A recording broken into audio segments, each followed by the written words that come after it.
So in this video is a replay in the Chinese Tier 7 tech tree tank destroyer, the T-34-2G FT. We're on mines, which isn't ideal for a tank like this. I usually, from this spawn, I usually go straight to sort of E4 and cover the entrance to the hill, but I'm thinking I'll go down this flank, knock this tree down, sit in this bush. I've just gone forward so the bush and the tree go translucent, so I can use my view range and then reverse back to fire. But yeah, it's a nice little tank. This is. I really don't know what this heavy's doing. Really nice tank. I do like these Soviet-style turretless tank destroyers. I do quite like them. For this battle, I've got the middle gun, the 100mm gun, 189 pen on the standard, 244 pen on the premium with 250 damage. I think it's quite a nice gun. I think it's just under 1,000 on the standard and just over 1,000 meters per second on the premium shells, which is really nice for tier 7. That's a nice shell velocity. I have unlocked the upgraded gun, which I do actually unlock at the end of this game. Played a handful of games with the upgraded gun. I think I will stick with it just because it has the higher damage, it hits harder. It's also got slightly higher DPM as well, I've noticed. Obviously, usually what they do is, what they seem to do is a higher alpha gun has lower DPM as a sort of a balance. Whereas for this tank, I think the balance is with the shell velocity. This shell velocity is quite nice. You don't tend to lead. You can get those snapshots in, but with the other gun, I think it goes all the way down to sort of 600-700 meters per second, which it can then start feeling a bit unpleasant to use, really. But I'm sticking with the bigger gun at the moment. But I thought I'd put this video out with the 100mm, as I said, the middle gun. It was a good game. I haven't been playing tank destroyers too much recently. Grinding out sort of the contracts has required heavies and mediums primarily. But it was quite nice to play this tank again. With the current season pass going on with the Chinese theme, I decided I'll play Chinese tanks, and this is one that I decided to play. We've got the car up there. He's trying to trying to spot my allies, obviously. The enemy has made a small push along this flank, but yeah, we'll see what we can do with on this side.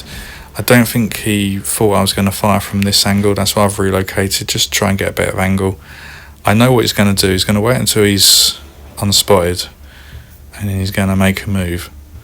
So he goes unspotted, and then there. I think that's one of the best shots I've made. Sometimes that's why when I do lose my sixth sense, I might just go a different route, or just wait a couple more seconds than most people would. Because I have noticed sometimes people will try and blind shot where you're going. So if you're making a cross, your sixth sense goes off. I usually sometimes put the brake on, and you'll see a shell going across where you would have been. So always worth thinking that even though you're not lit, you can still get hit, obviously. With 3 tanks down, we haven't won the hill. We're still at the base of the hill. We haven't won the hill. We haven't really pushed around that corner where these heavy tanks and medium tanks are coming from. We're not in control of the cap circle. We're in a bit of trouble here. We've got these 3 tank destroyers, myself included, up here.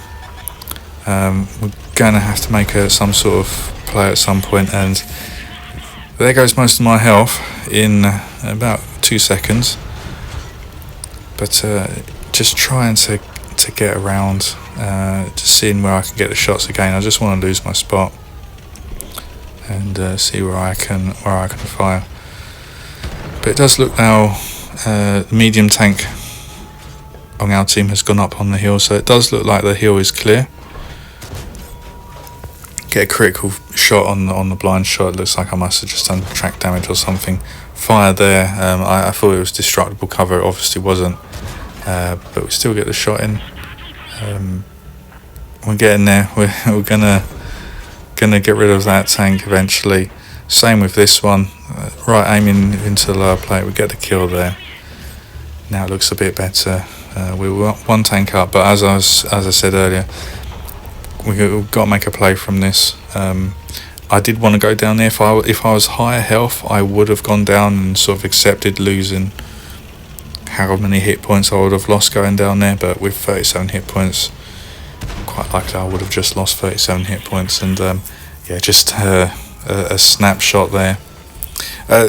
For equipment, I am using optics, camo and the rammer, and I'm also using for the crew 6 cents ball leader, rapid loaded steady aim. I've got muffled shot, camo expertise, silent driving, so completely stealthed up.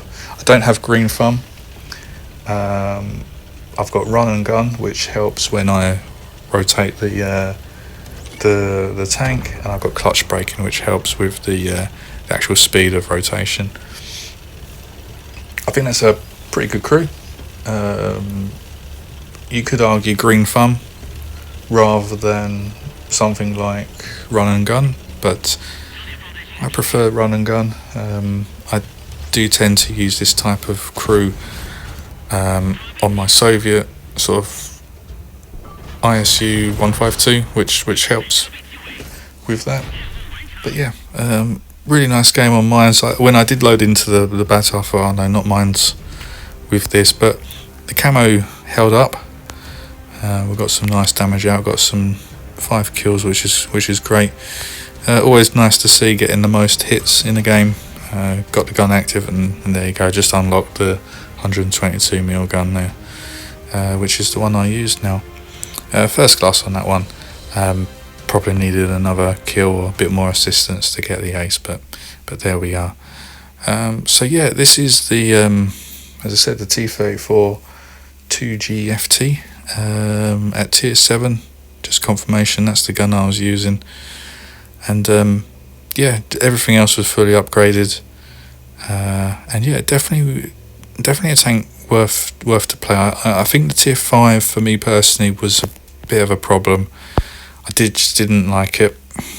Tier 6 was okay, but this one I think is really nice. So thank you so much for watching.